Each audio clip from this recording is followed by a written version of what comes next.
What's up, y'all? I'm back at it once again. Iskosi Umfundisi. And we just went through an election season. And a lot of people don't understand, a lot of my people, just going through the phases about what happened and what's going on with the vote, you know what I'm saying? And all these allies and things of that nature, you know what I'm saying? So I'm gonna explain some of these groups because a lot of people got mad at me when I started busting out the history of some of these groups, and trying to explain why we lost what we lost because we didn't collectivize and do what we had to do, which is all black party. You know what I'm saying? And then make the Democrats and Republicans come to us, as we build our strength. This dissertation is called, Knights in White Satin, Women of the Ku Klux Klan by Kelly R. Caraval. And I'm gonna leave the site up in here. You can find it where, additional works. She gives a citation. She got a book on this, came out in 2007, Knights in White Satin, Women of the Ku Klux Klan. It was a nice paper. I'm gonna skip through the introduction and all that stuff. So I'm gonna leave this in a link in the box so y'all can read it or whatever you want to read it yourself. And I'm gonna skip straight to chapter 1. Chapter 1. Chapter 1, Her Struggles of Yesterday, White Supremacist Women Participation in the Suffrage and Temperance Movement of the United States. Many people, because I seen yesterday, and before I get deep into this, people that I know had, a lot of women got down, you know what I'm saying, and they put stickers on Susan B. Anthony's on places that I voted and things of that nature. And I'm like, well, she's a racist. She's a well-known racist. She could claim for starting the feminist movement. And it kind of baffles me that I see black women, doing this, but they really don't know the history of it. So we're going to get down a little bit more, talk about more of the history of it, about this movement. Chapter 1, Her Struggles of Yesterday. White supremacist women participation in the suffrage and temperance movement in the United States. We women know what we want in our homes, in our neighborhoods, in our cities, in our states, and in our country. We have the privilege of voting, so we may be able to get things done. Unknown. Prior to their participation in the second wave of the Ku Klux Klan in the 1920s, white supremacist women involved themselves in a variety of political movements aimed at the political and social change. For example, the women's participation in the suffrage and temperance movement in the late 19th and early 20th centuries gave them an opportunity to learn organization and leadership skills. Training and participation in these movements helped female members assert their ability to serve in the KKK and eventually begin their own organization in the early 1920s. Because, you'll see, because that's where they learn all their training and stuff like that through the KKK. Southern progressives in particular supported white supremacy within their movements. White supremacist women gained valuable knowledge from their activities in the temperance and suffrage movement and used this experience to organize white supremacist associations. From the earliest issue of white supremacy women were involved during the late 19th century and the early 20th century was the battle over temperance. The sale and the consumption of alcohol permeated the domestic sphere. So did the perceived evils that came along with it. These evils include threats to the marriage, such as divorce and domestic violence. Women struggled to find a way to fight against such making and selling of alcohol in turn to protect their communities.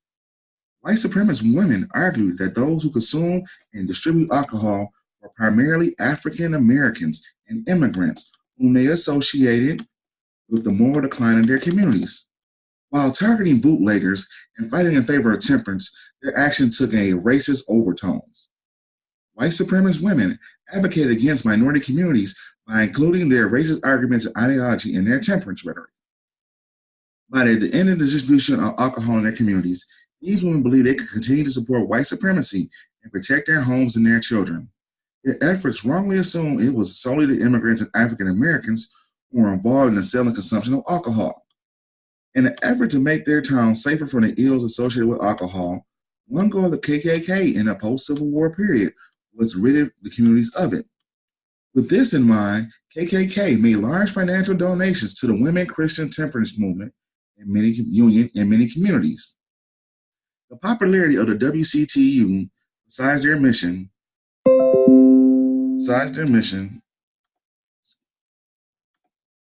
Besides their mission, the Temperance was originally an 1874 motto read, "For God, home, and native land." This appealed to the KKK because the members believe that they are pure white blood and should lead the government and the country in the name of God and for the protection of home. These sentiments are particularly true during the Reconstructive period when racial tensions ran high. Basically, the premise of the original Klan, the 19th century KKK, believed only white men must fit to govern the country and therefore must protect the women in the home from perceived outside threats. These natures included uprisings of African Americans, alcohol, and immigrants. The inclusion of the term native land appealed to the Klan ideology of nativism, in which white Protestant natives will retain control and uphold the government of the United States, opposing immigrants and African Americans to the level of second-class citizenship, oppressing immigrants and African Americans to the level of second-class citizenship. Before some became Klan organizers, prominent white supremacist women acted as organizers for various chapters of the WCTU across the United States. Lulu Markwell was one of the first leaders of the National WKKK organization based in Little Rock and in Arkansas chapter of the WCTU for 20 years.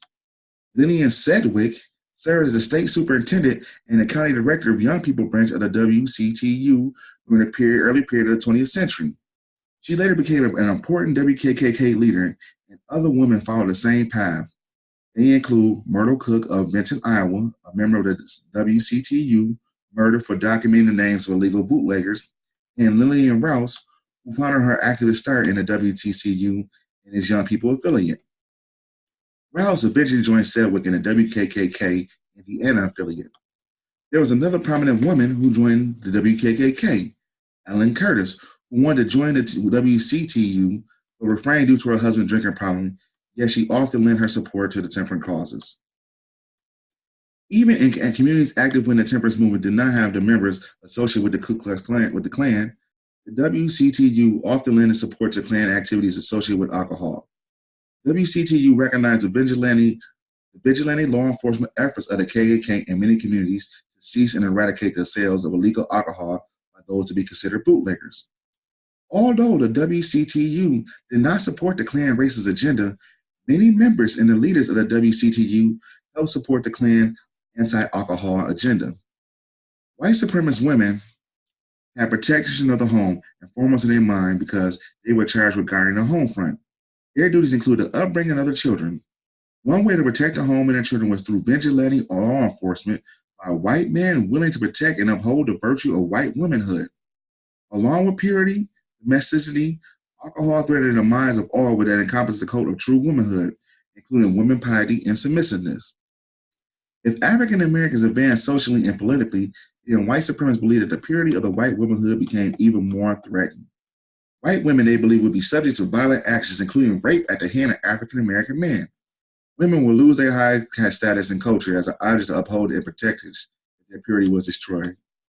In many communities during Reconstruction period and the first wave of Klan violence, the Klan acted as a publicly recognized, although extra-legal, law enforcement group. As unofficial law enforcement officers, the members will often enforce prohibition laws of the ground. The town and the cities where the Klan was unpopular, the WCTU continued to support the group because of its effectiveness in law enforcement and conviction of bootleggers and moonshiners. Despite this, the intimidation and violence used in interrogation, these illegal tactics made the enforcement by the Klan particularly effective. In many cases, when the KKK took the law into its own hands, they engaged in entrapment of buyers and sellers of alcohol and illegally collected evidence to prosecute offenders. These offenders were most often those who had not paid the Klan for protection. This is an example of hypocritical and contradictory tactics used by the Klan, exemplifying the difference between their public image and their private actions. These illegal tactics, however, eventually led to the split from one or more mainstream purity advocates, in part because of the risk of scandal associated with the Klan tactics. However, the Klan argued that they had acted in the best interest of their community to protect white women from the dangers perpetrated by African American men. Split from the ideology of mainstream purity advocates, it example how white supremacists warp temperance goals to suit their purposes and argue for the continual white dominance. In addition to their roles in the private sphere, women actively took part in progressive movements. Keyword, remember, progressive movements, that's the key word. Key word here is progressive. They still use it today. When you see this is slang, this is code. This is code for, they under white dominations. You know what I'm saying? Please, I'm just letting y'all know this is code for they under white domination. An example for women participation in this movement was Daisy Douglas, a national figure in the WKKK. Her leadership skills were arguably forged in the suffrage and temperance movement. Barr, a Quaker evangelist, was the founder of the YWCA in Indiana and the leader of the Queens of the Golden Mass. She conducted public campaigns which started out chiefly as missions of the church to church, beginning when she was only 16. These campaigns led her to be an effective evangelist who reached out to a variety of people from different social classes, including those who did not attend church. Her message and her cause was widely popular among average white Americans, particularly the working class. In her efforts to get prostitutes and other fallen women off the streets and into women's shelters, she founded the Friendly Inn in Muncie, Indiana. Although this project ultimately failed, her work was nonetheless respected throughout the community in Indiana. Her work as a televangelist minister led her into politics in 1911, where she participated in her first temperance campaign. The Quaker Church emphasis on social purity within their communities helped set the stage for success in progressive movements. There's that word again. So the Quaker Church was down too with that. This ideology fell in line with the emphasis of purity within a society during a time which included the eradication of prostitution, alcohol, and other vices that threatened the moral decay within towns and cities across the nation. Barr spoke publicly on temperance issues from the pulpit of Indiana Church, where she attended numerous forums of public forums. She was a fiery orator and could rouse her audience into a active participation in WCTU and like organizations. When speaking, Barr openly accused men who drank to be adulterers and gamblers, as well as consuming prostitutes and young girls. Her goal was not only to keep her community dry, but also discredit those who continue to fight against temperance by associating them with debauchery. Other Klan documents explicitly state women's ties to the temperance movement and their resolve to eradicate alcohol in their communities.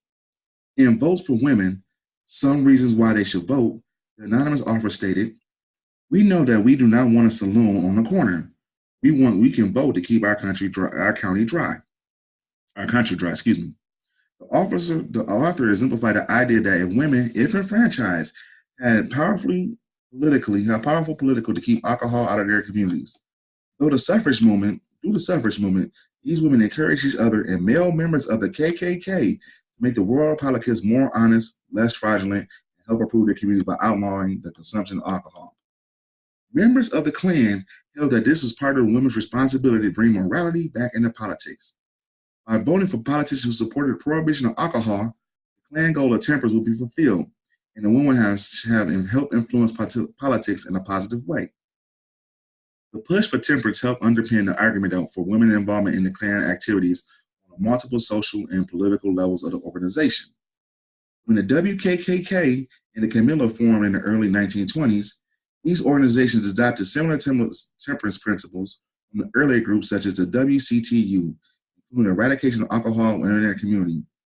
On the oath of the WKKK mirrored the ideology of the past groups, which encompassed a pledge to work towards the correction of the evils in the community, including vices such as alcohol, prostitution that threaten the home, female purity, chastity, and family. Women were dedicated to the eradication of the vice in the home and protection of the family, as well as the larger community. These ideas were similar to those in the temperance movement. Ridding towns of alcohol not only made more of a pleasant community in the eyes of these women, but also meant the alleged roots of the violence of the community would be cut off at the source, and the protection of their families and womanhood could take priority. Without the presence of alcohol in the community, women thought they would no longer have to worry about their husband wasting money on liquor, and the threat of marital violence would decrease. By arguing that the evils of alcoholism rested with the community, with the immigrants and the minority communities, white supremacist women ignored the fact that a considerable amount of alcohol consumption existed within their own homes. During the 1920s, several female members of the WKKK later cited alcoholism and abuse as a reason for filing for the divorce. However, recognition of the connection between alcohol and abuse, domestic abuse, was an astounding accomplishment on behalf of those women, and perhaps one of the reasons why the League of Women Voters, One of the reasons why, the League of Women Voters, we're going to get more into them on this thing. This group is still around. This group right here is still around to the day. It had amazing influence on the election that just happened in 2018. And the Women Christian Temperance Movement supported the KKK stance on prohibition and temperance so willingly. One of the offenses listed in the Constitution and the laws of the Knights of the Ku Klux Klan, including drunkenness or being in an intoxicated condition. Male KKK members rebuked each other for spousal abuse and alcohol use, and risked ostracized by the group if engaging in either. This punishment fell in line with the ideal of family protection. However, it's difficult to ascertain if and how the violators were punished. Publicly and published but undated documents, the Klan recognized the community lobbying towards the organization what it believed to be anti-vice's effort concerning temperance and other issues, not racist ideologies. One publication read in part, the Klan does not attempt to regulate private morals, family affairs, political or religious belief of any man. But this is a true statement of the principles and purposes of the Klan Knights of the Ku Klux Klan. The question naturally arises, why is this relentless war now being waged upon the order? The activity and determination of the Klan to see that the laws of this country respected and enforcing the fray that every crook and every lawbreaker down to at least to the lowest against the Klan. Every bootlegger, moonshiner, Jake seller, libertine, prostitute, and black leg gambler feels that the life of the vicious business depends on putting down the Klan out of business. Klan members viewed the opposition to their organization based more from the people they consider immoral troublemakers, i.e. bootleggers, crooks, and African Americans, rather than other white Protestants. This is one way of shifting blame and focusing negative stereotypes and products upon the African Americans to justify cleaning up communities being targeted by specific groups. Klan women often use this later ideology in rallies and meetings and through pamphlets to remind members of their goals of clean and moral communities. Additionally, the documents serve as a reminder that man should have been the protector of the communities from problems, which threaten the home and the family, emphasize that man must realize that the safety and peace and the dignity of the country depends on you and I. This is nation building. You know what I'm saying? You see it in these black national stuff, me and my queen and all that stuff like this is one big old one, nation building. White nationalism, or nationalism in fact. The Klan contended if immigrants and African Americans could be controlled through political and nonviolent and violent social means, then the American government and rule will remain in the hands of native white rulers. This argument became a firm part of white supremacy ideology, surrounding the matters not only of temperance, but of voting as well. The Klan believed immigrants and African American behavior could be controlled through the maintaining of white supremacy and white political power that would continue the enforcement of temperance and prohibition laws. Women will continue their participation and influence by staying active in the temperance movement and continue supporting anti-immigrant, anti-black temperance legislation. One way in which buying and selling of alcohol could be curbed or even stopped in local communities was through local and state legislation. Klan's men and women believe that if the women were given a vote, they can assist in the passage of laws pertaining to the protection of home and family, including temperance and immigrant legislation. Keeping women traditional societal roles and expectation in mind is an example of how white supremacist men advocated for suffrage or the vote. In other words, they believe as long as women would use their political influence and tactics to ensure the protection of domestic sphere, then it was acceptable for women to be politically active. In addition to temperance activism, women in the white supremacy movement found the tools for their activism in the women's suffrage movement. All right, let me read this again. In addition to the temperance activism, women in the white supremacist movement found their tools for activism in the women's suffrage movement and later wielded these tools effectively by participating in white supremacist activities. White supremacist men argued that women could vote to be a powerful tool for political change concerning race relations in this country. If a white supremacist woman had the right to vote, they argued, this would increase the chance of passing legislation to ensure the subjugation of African Americans and immigrants in all aspects of life, which would ensure they would remain second-class citizens. This would guarantee, they argued, that white supremacy could reign throughout the United States, and thus keeping African Americans in a role prescribed to them by Jim Crow laws. This is evidenced through white supremacist women participation in the suffrage movement. and their outspoken encouragement that urged women to fulfill their duties as citizens. Although it's difficult to know how many eventually rank-and-file members of the WKKK took part in the suffrage movement, there's evidence to show that many prominent white supremacist women participated in the role of women's suffrage. These include Daisy Douglas Barr, Robbie Gill Comer, Ann Curl, who later became the Klan leader in Indiana, Nancy Taylor, and Ellen Curtis, the majority of whom have been involved in the temperance movement. One of the reasons that men of the KKK supported women's right to vote was so that the belief that women could bring about or forestall the change through political action, particularly when it came to the matters of race and making improvements in their community. Lee asserted, although Klanmen viewed women as subordinate, they still argued for political and legal rights for women to increase membership and participation. The Ku Klux Klan Catechism asked Klansmen, what is the attitude of Klan towards women? And their reply was, the Klan believes in the purity of womanhood and the fullest measure of freedom compatible with the highest type of womanhood, including suffrage. This included women's involvement in the temperance movement and the call to end prostitution. The Klan goal was more of a less corrupt government and the maintenance of white race in government. One of the reasons suffrage became so popular among the women associated with the Ku Klux Klan was that the white supremacist women believed that if the vote could be restricted to white women, they can save their nation from perceived threats of racial mixing. In other words, the reign of white supremacy would continue not only in the South, but in the North and return to the North as well. They could reclaim land they thought was overrun by former slaves who threatened racial supremacy of whites held in the nation for years. When the WKKK formed in 1923, racial purity and supremacy became its most important belief of the organization. And Klan women argued that though women expanded political participation, their goal could be fulfilled. Daisy Douglas Barr was once again one of the most influential white supremacist leaders in the suffrage movement as well. Barr's participation and encouragement during this period between 1915 to 1920, she was the most active in the temperance and suffrage work, and is cited by B, who wrote, Barr oratory combined with the opposition to alcohol with a call for the passage of women's suffrage amendment is a message that many of her female followers took to heart.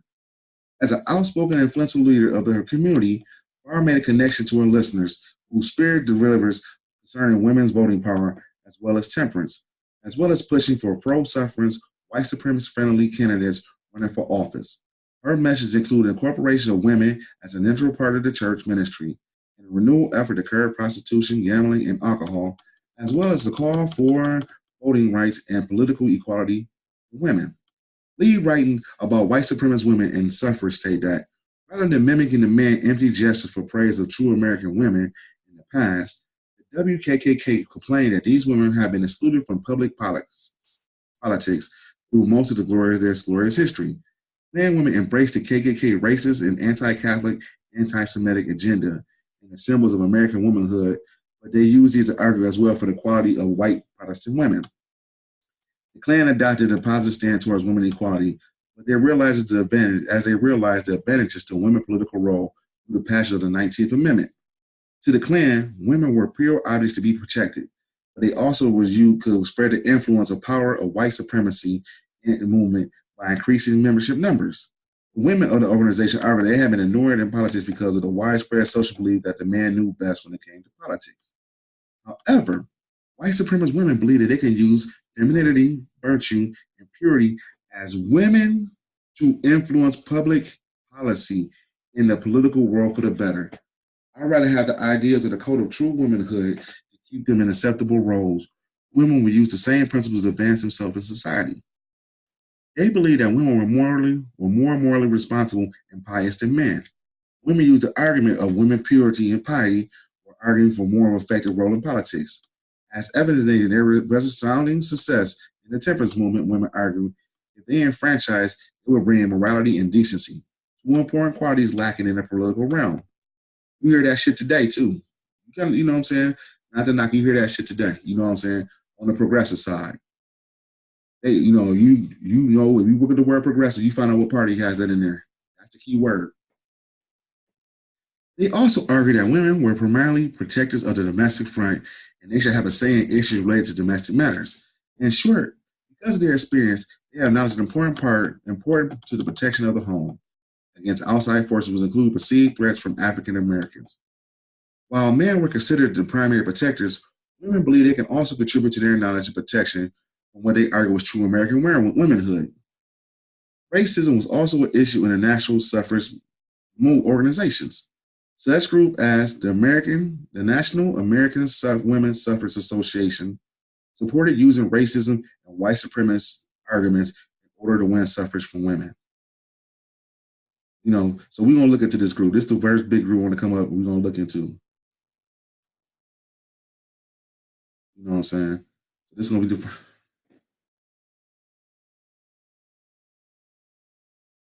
first big group. As you see, we on Wikipedia. And stuff like that. The National American Women's Suffrage Association. The National Women American Association was an organization formed, as we know, February 1890, to advocate in favor of women's suffrage in the United States. It was created by the merger of two existing organizations, the National Women's Suffrage Association, NWSA, and the National Women's Suffrage Association, American Women's Suffrage Association, AWSA. Its membership was about 7,000 at the time it was formed, eventually increasing to 2 million, making it the largest voluntary organization in the nation. It played a pivotal role in passing the 19th Amendment of the U.S. Constitution in 1920, which guaranteed women the right to vote. Susan B. Anthony, a longtime leader in the suffrage movement, was a dominant figure in the newly formed NAWSA. Carrie Chapman Catt, who became president after Anthony retired in 1900, implemented a strategy of recruiting wealthy members of the rapidly growing women club movement, whose time and money and experience could help build the suffrage movement. Anna Howard Shaw's term in office began in 1904, saw a strong growth in the organization membership and public approval. After the Senate decisively rejected the proposal of women's suffrage amendment into the Constitution in 1887, the suffrage movement had concentrated most of its efforts on the state suffrage campaign. In 1910, Alice Paul joined the NAWSA and played a major role in reviving the interest in the national amendment. After continuing conflicts with the NAWSA leadership over tactics, Paul created a rival organization called the National Women's Party. When Catt again became president in 1915, the NAWSA adopted a plan to centralize the organization and work towards suffrage as its primary goal.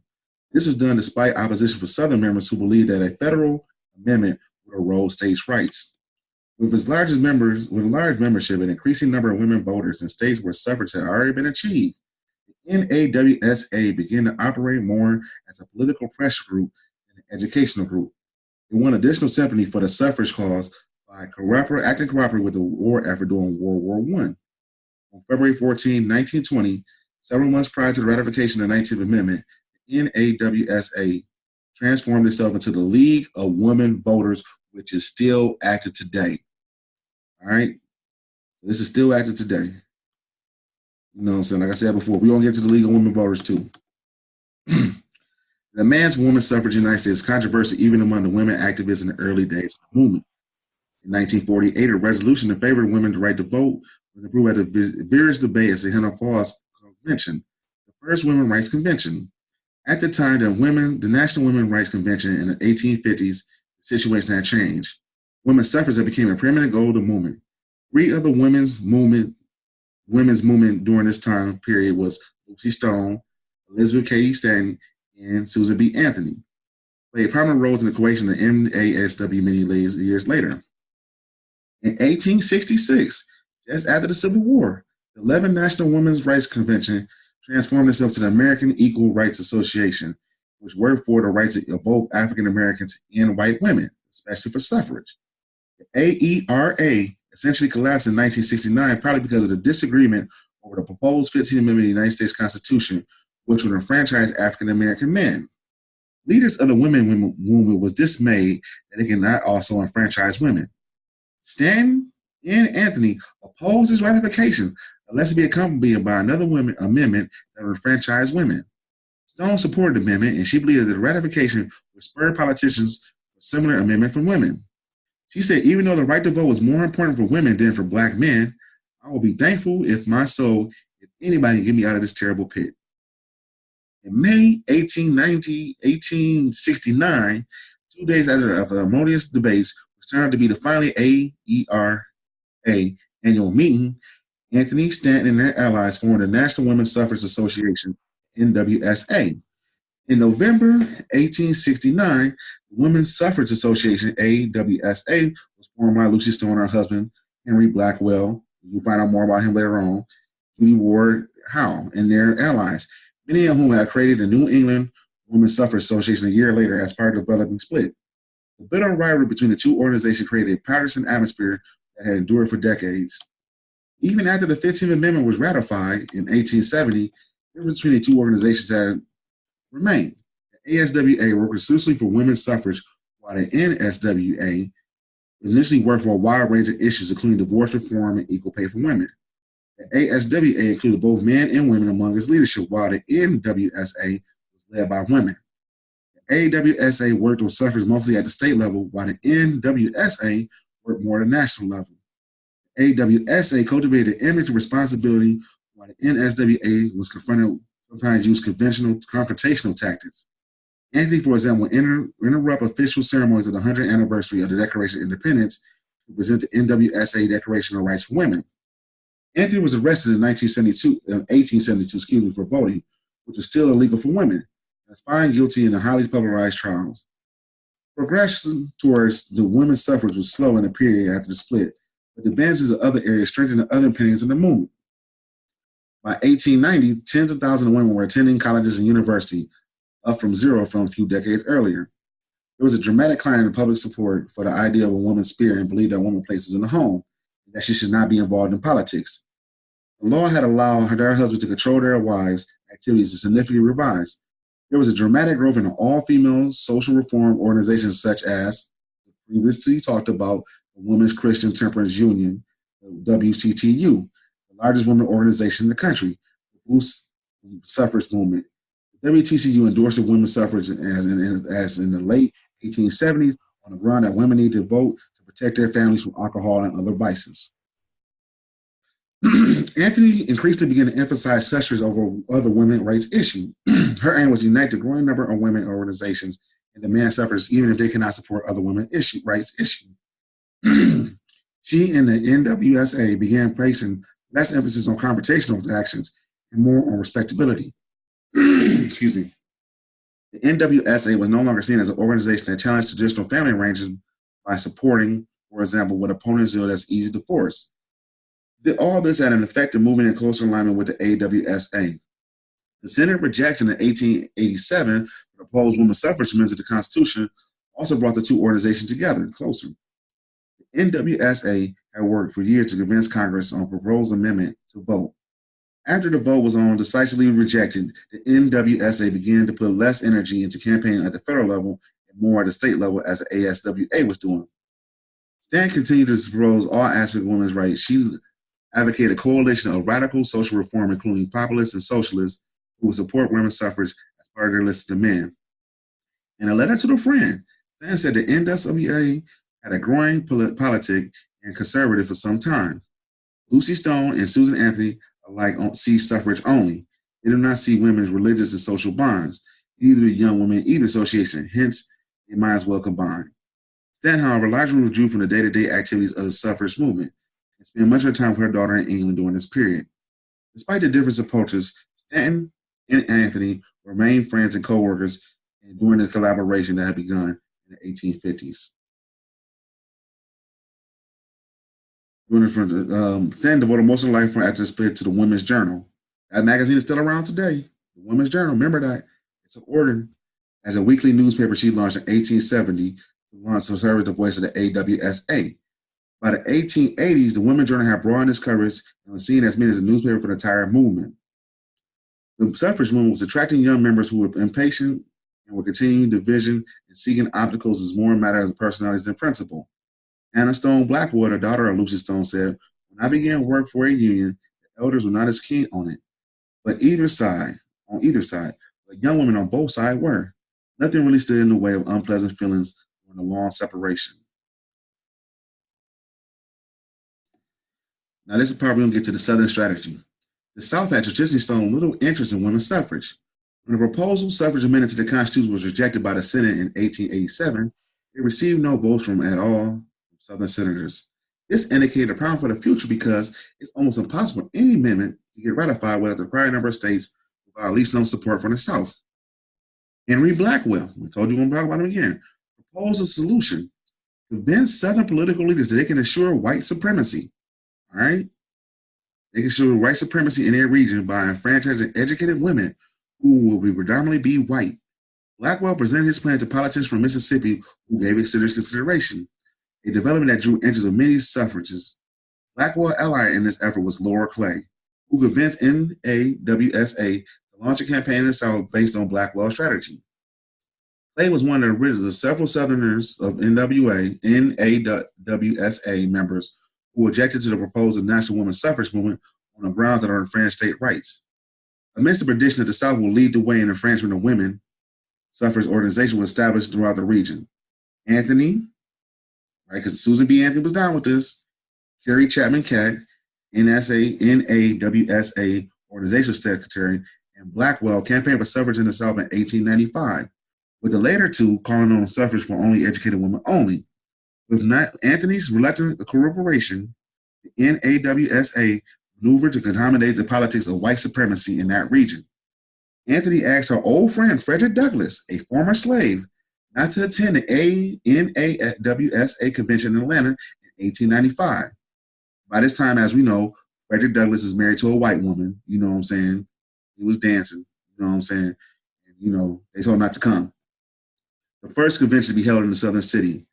Black NAWSA member was excluded from 1903 convention in the Southern city of New Orleans.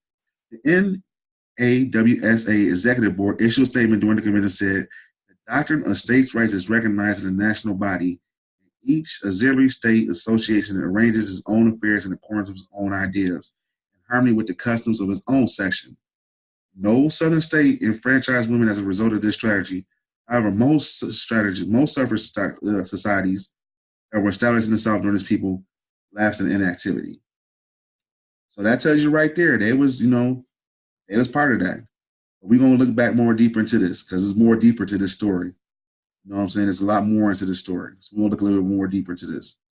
You know what I'm saying? So because they was down with the Southern strategy. One decade, yes, they was down. All right, back to the original paper.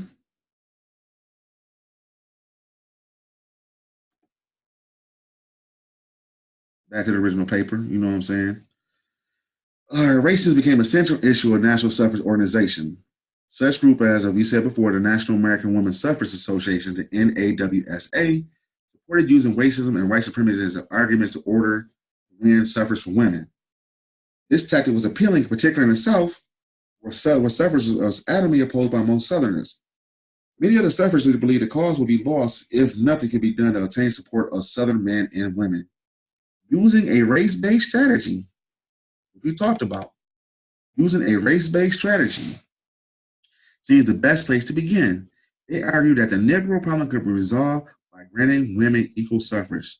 The Negro problem refers to the fear that African Americans will achieve social and political and employment equality and eventually seek the right to intermarry with whites, threatening the structure and stability of the white Protestant American family. By giving women the right to vote, this will increase the number of people opposed to integration and the equality of African Americans. With so many African Americans in the South, Southerners worried that former slaves would seek revenge for mistreatment during slavery. They would steal jobs from white and even prey on white women through physical and sexual violence. Some white Southerners believed there was no longer an effective way to control African Americans as they had been in slavery, although segregation exists in every aspect of life. Thus, granting suffrage ensured a way to retain control of African Americans. While arguing for women's suffrage on the basis of racism, Laura Clay, talked about her in a Wikipedia thing, a Kentucky suffrage leader in the late 19th and early 20th century wrote, the question of white supremacy is one that is dedicated by giving the right of the ballot to the educated, intelligent white women of the South. The South, true to its tradition, will trust its women and thus place their hands to the balance of power. The Negro is a disturbing element in politics and will disappear. In other words, giving white women the vote to counteract the enfranchisement of African Americans. Other white supremacist politicians argued to overturn the 14th and 15th Amendment. It was getting heavy. Southern suffragists also argued that if white women was enfranchised, they could clean up the political scene and bring back honest government. We heard that too, during this campaign season. They used example of their participation successes in the temperance movement and began to back up their arguments concerning their ability to influence the American government and society for the better. Women, white supremacist women included, have been a powerful and effective influence in banning alcohol in communities. White supremacist women argued that they would bring back normality and purity back into American politics. After all, the protection of pure American womanhood was one of the most important ideas behind the existence of the KKK. White women argued that they would influence American politics in order to keep the government in the hands of white men. If African American women were franchised as well, the large numbers of the white women would undoubtedly outweigh their votes at the polls with no worries. The Klan believed white men would do the same in relation to black men and their vote, although neither idea seemed logical. In short, with sure power numbers, Klan members would keep control of the American political scene. However, they employed other means to keep African Americans from voting. Americans executed effective strategies to maintain a system of white supremacy, particularly when it came to government. Jim Crow customs were implemented in the United States, including a poll tax and a literacy test. Imitation and fear through the threat of physical violence by white supremacist men was also used to keep African Americans away from the polls in substantial numbers. Yesterday was used in illegal law enforcement by the Klansmen during the late 19th century and early 20th century. Natural suffrage leaders argued that many southern states would enact a poll tax, a literacy test, and other restrictions against black women, just as they had against black men, right, to curb their threat of white voting dominance. White supremacy will remain, and the white supremacist women will have a stronger voice among the political scene, helping assert and maintain white dominance in the government and in their communities. Remember, they're a team. You know what I'm saying? White women and the white men are a team. Black, is natural. That's a natural team. The black man and the black woman's a team. It's natural. You gotta understand this. We kind of lost that kind of conception. White supremacist women participation in the suffrage movement include a membership in the League of Voters. You know what I'm saying? We talked about that. Now, this group is definitely still around today. The League of Women Voters. This group is definitely still around today. The League is one of the many national organizations white supremacist women associate with as its members and through the donations of time and money. The League supported women's suffrage and advocated the election of women to serve in politics at all levels. We don't look at this League of Women Voters. You know what I'm saying? They done a lot this year. It's 2018. It's 100 years later. Let's see what they done did. Now, this is the web page. You know what I'm saying? You can look it up yourself. You can Google it up yourself. Of the League of Women Voters. You know what I'm saying? Or LWV.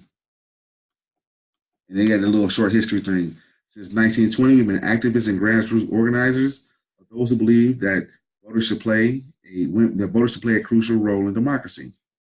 The League of Women Voters was founded by Carrie Chapman during 1920 during the convention of the National American Women's Suffrage Association, or the NAWSA, which we've been talking about. The convention was held 6 months just before the 19th Amendment to the U.S. Constitution was ratified, giving women the right to vote after 72 years of struggle. The League had begun as a mighty political experiment designed to help 20 million women carry out their responsibility as voters. This is the new sanitized version, by the way. You know what I'm saying? This is, if you go to their site, which I said this group still exists, you're going to see what's up. You're going to read through this. Encourage them to use their political power to participate in shaping public policy from the beginning. The League had been an activist, grassroots organization whose leaders believed that its citizens would play a crucial role in advocacy. It was then, as of now, a nonpartisan organization. The League founders believed that maintaining a nonpartisan stand, which is bullshit, will project a fledgling organization becoming admired in the party of politics of the day. However, League members were encouraged to be political themselves, educating about and lobbying for government and social reform legislation. This holds true today. The League is proud to be nonpartisan and neither supporting or opposing candidates at the political level or any level of government, but always working on vital issues to concern members and the public. The League has a long, rich history that continues with each passing year. The League of Women Voters was founded in Chicago 6 months before the 19th Amendment, women got the right to vote. Ma Woods Park was elected as the first president. The League spread quickly throughout the nation, and by 1924, the National League organized 346 of 433 congressional districts. The League quickly got involved in influencing policy and began support for the Cable Act for Independent Citizenship of Married Women, which became law in 1922. The League also sponsored the first Get Out and Vote campaign in the 1930s. The Depression in the 1930s and the onset of World War II brought far-reaching changes to the League membership.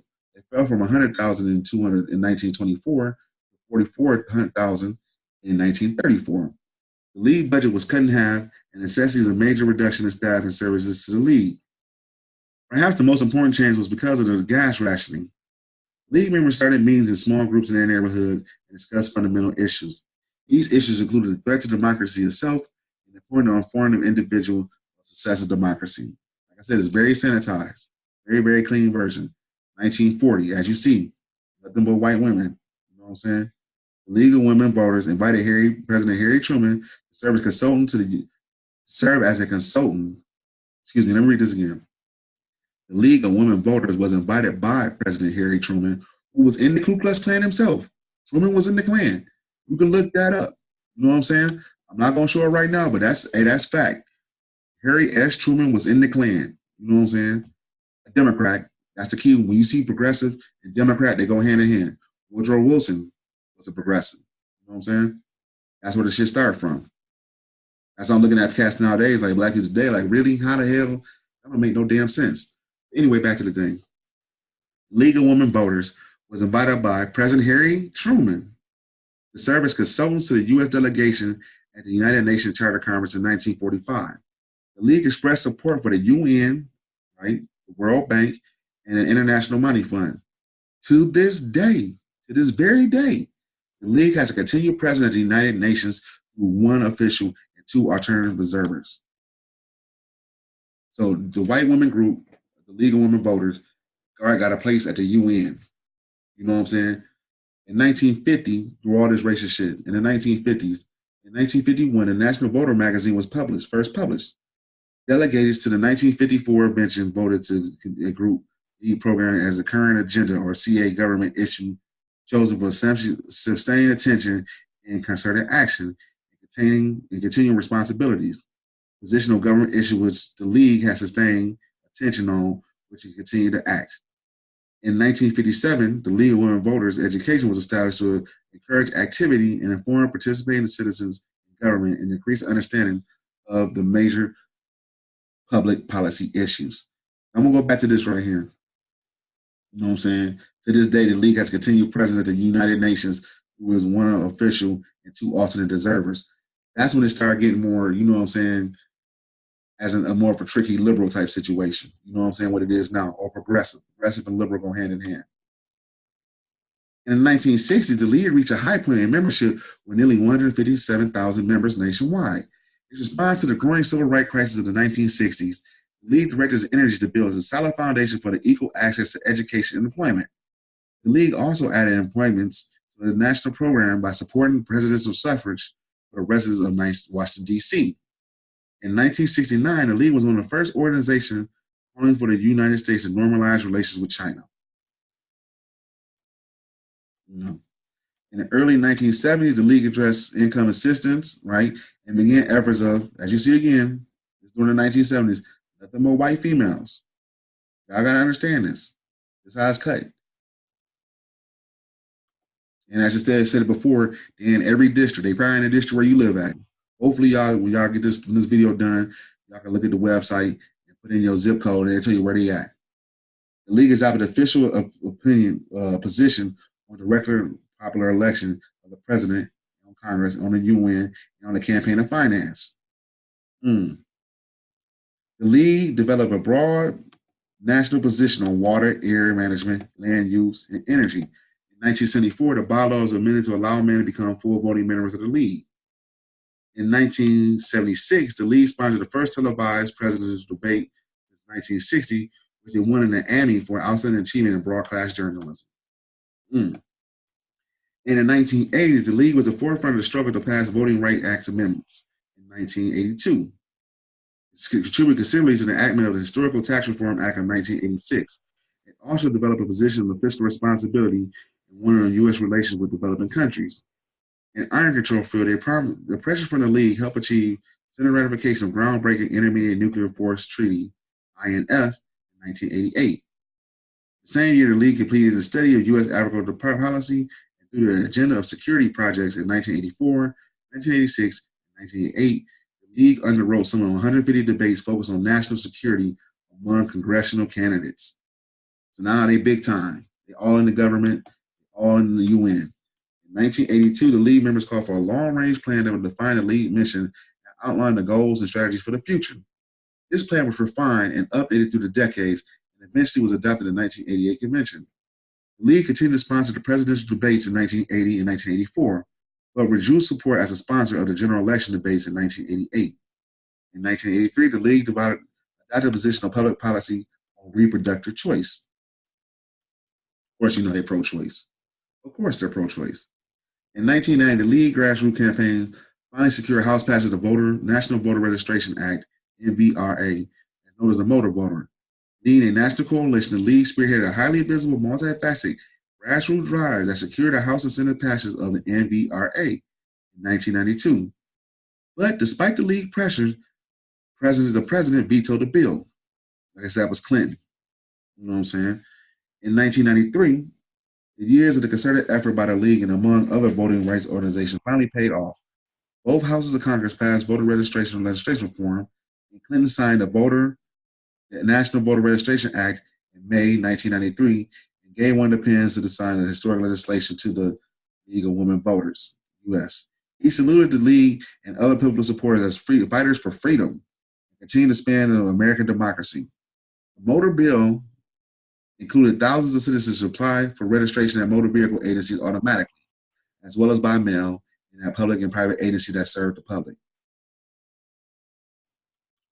The League was instrumental in the Act of Help America Vote Act of 2002 and the Bipartisan Campaign Reform Act of 2002. The League voted to renew Voting Rights Act and filed a number of amicus briefs relating to the finance campaign reform issue, racial bias in jury selection, and Title IX.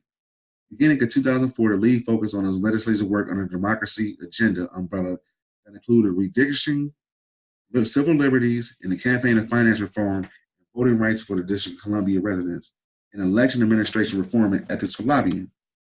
2010s. In 2011, the League launched a Power to Vote campaign opposing measures to restrict access to voting, especially in affected minorities, elderly students. See, now they didn't creep in and all that stuff like that. Now they staunch thing.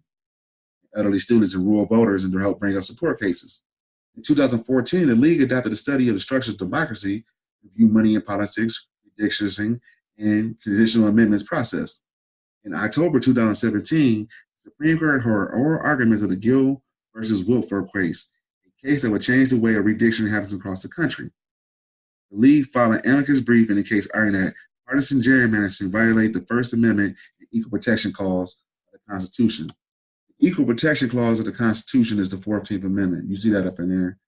You know, it's also in the 5th Amendment too. There is no such volunteer organization in America that aspires a great degree of commitment from its members as a direct result of the commitment the League of Women Voters have involved. What it was in 1920, a mighty political experiment designed to help 20 million enfranchised women carry out their new responsibility. What is it today? A unique, nonpartisan, don't believe that, organization that has recognized the force of molding political leaders, shaping public policy, and promoting informed citizenship and participation at all levels. Now, I knew about this for a while, and I went to an NAACP meeting in my town. NAACP, right? Everybody know that's an organization, whoop-de-whoop. They had came together with the League of Women Voters. I knew about this and read this up already. You know what I'm saying? But once I knew they came together with the League of Women Voters, I was like, hold up. You know what I'm saying? You know, this is like the Ku Klux Klan. This is the Ku Klux Klan under drag. You know what I'm saying? So I couldn't really mess with the NAACP in my area no more after that. I would just go there to get information. I wasn't a signed member. I didn't pay no dues and no shit like that. But you know what I'm saying? I couldn't really mess with them on that level after they did that one. I was like, no. Hell no. All right, let's get back to it. You know what I'm saying? The League was one of the national organizations, was one of many national white supremacist women associated, the League is one of the many national organizations white supremacist women associate with members and through donations, time, and money. On it, they got a donation sheet. It's going to be in the box. Y'all can see it yourself. The League supported women's suffrage and advocated for the election of women to serve in politics on all levels. And one election held in Athens, Georgia. Remember, they down south. That's where they're going to get their most state grease at. That's where they're going to make it happen at. The League of Women Voters demanded to know the candidate's position on prohibition and relations to protection of home. The League, like the Klan, held temperance and prohibition high in regards and often took candidates to task concerning support of temperance during the early 20th century. On at least one occasion in Athens, the League joined forces with the WCTU for a rally and conference on prohibition enforcement at the Athens Church, where two presiding members were leaders of the KKK anti-vice efforts. Along with their participation in suffrage organizations, many white supremacist women took an active role at the polls as well. Despite their inability to vote in elections, this allowed women to be politically active without voting. Women associated with the KKK stood outside polling places and distributed propaganda literature promoting particular candidates. Although they did not have the right to vote yet, these women stood to help promote the message of Protestant white supremacy by campaigning for particular candidates. Throughout Georgia, in Indiana, and across the nation during the early 1900s, women and men associated with the Klan helped vote out incumbents in favor for candidates who supported a pro-Klan agenda that included curbing prostitution, gambling, alcohol, and white supremacy. One later example of a candidate that the KKK helped out of the office was Mayor Andrew C. Irwin of Athens, Georgia in 1924. Irwin, a liberal and an outspoken opponent of the Klan, lost to George C. Thomas, a candidate who supported the Klan and a moral purity agenda, including prohibition, tougher sentences for bootleggers, crackdown on prostitution. In many states during the 1920s, particularly Indiana, the Klan members sat in high office such as state legislator as well as governor, and put in place by bribes and dirty politics implemented by the Klan. The KKK believed that their success was due in part to women political participation and an active role that helped the Klan-friendly politicians get elected. However, due to lack of primary evidence, it's difficult to know if the women were often responsible for their victories. While the men of the KKK often enjoyed tactics of violence, one tactic women relied on to achieve their political goals was gossip or word of mouth, aka propaganda. Gossip was an effective and a powerful tool, and it left no way to trace rumors back to the source, protecting the secrecy of white supremacy movement that often provided them with a political victory. Another way in which women associated with the Klan helped promote KKK-friendly politicians before and after they were granted the right to vote was a gospel circle called the Poison Squads. Poison Squads consisted of women who passed along information, both true and false, about candidates who did not endorse the Klan. For example, this tactic could include a rumor started by concerning Black migration north, the invasion. Like we heard that before, and the Black migration north, the invasion of the North. Papal visit that led to a far-fetched idea concerning Catholic takeovers, the personal and economic activities of Jewish residents in local Indiana towns. Although it was a stereotypical tactic, many of the Klan were supportive of this use and relied on this method, relying on women in expected roles in the community. Poison squads were a powerful tool aimed at political change that women perpetuated and successfully used it throughout the Klan campaigns. As part of D.C. Stevens' version of the Klan, each WKKK and KKK chapter was required to create political committees where they collected information regarding each political candidate, race, ethnicity, religion, family background, and attitude towards the Klan. They sent questionnaires asking candidates positions on abolishing parochial education, limiting immigration, and prohibiting liquor. These prominent examples of white supremacist women political activism, were prominent examples of white supremacist women political activism in their community. While the suffrage and temperance movement helped shape a variety of other organizations, the WKKK took to heart the message of these movements. They incorporated the belief that an equitable society and their own organization in a way that the founders of these movements could never imagine.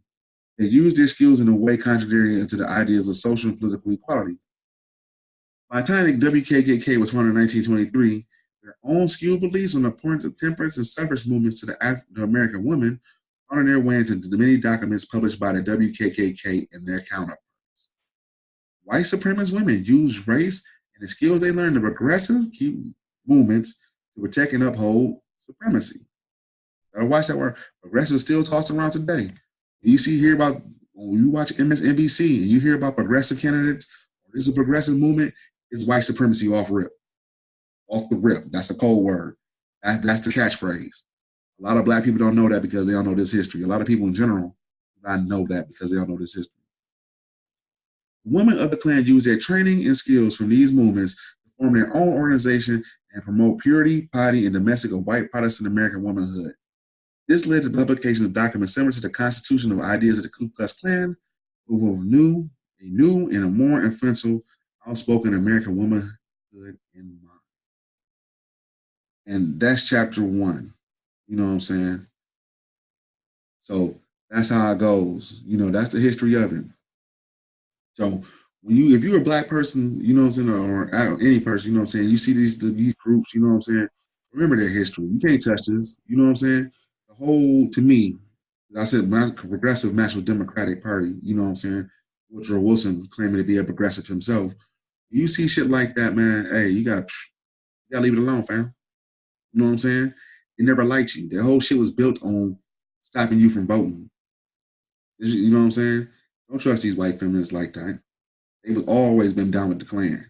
You know what I'm saying? I showed you how they squeaky cleaned it on up. And I showed you even on Wikipedia, it stated they was racist.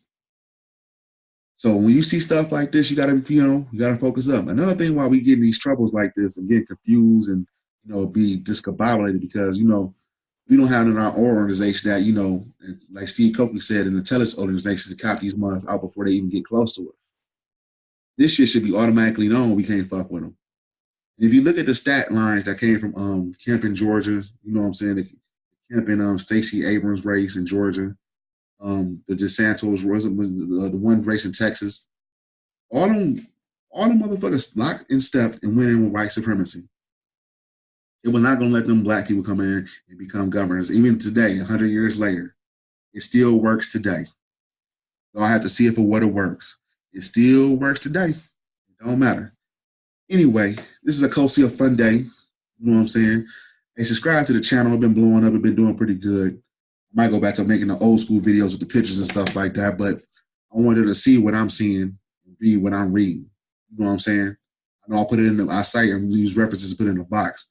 But I want you to literally see what I'm seeing. You know what I'm saying? Anyway, subscribe to the channel. Much love. And, do what you got to do. What's up? Peace.